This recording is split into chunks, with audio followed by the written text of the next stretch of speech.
Interesting, making a nuclear weapon could lead a team of people to actually construct a nuclear weapon if they had in their possession a sufficient amount of nuclear material that would be required.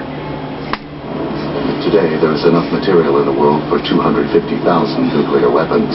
It only takes one to wipe out D.C. If you ask the question, which places in the world should I worry about the most? Russia, Pakistan, and the civilian research reactors that are using highly enriched uranium as their fuel. Russia has the world's largest stockpile of weapons and materials spread out over 11 time zones.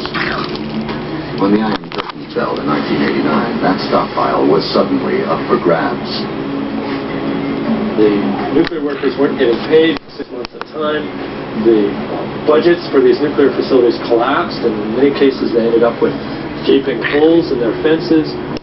Very often they had no detector at all at the door to set off an alarm when someone was carrying plutonium out in a briefcase.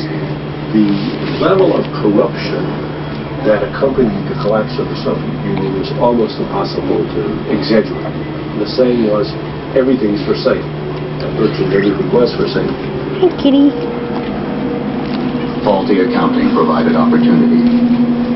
The potential to make millions, or for some, just to put dinner on the table, provided motive. One of the workers at this particular facility knew that the accounting system at the facility was set up so that as long as output was within a couple of percent of input, it was considered normal losses to waste and nobody would check. So he kept stealing small amounts of highly enriched uranium. And eventually he had stolen 1.5 kilograms of 90% enriched, that is bomb-grade highly enriched uranium.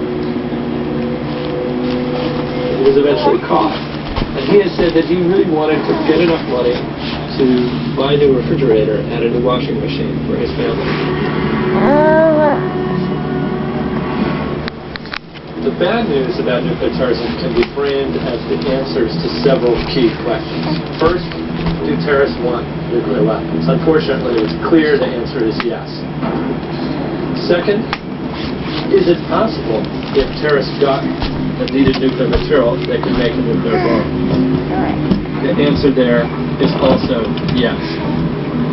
Third, is it possible that terrorists could get highly enriched uranium or plutonium? Unfortunately, here too, the answer is yes. The question is, how about the cases that we don't know about? So what we don't know about that should worry us more.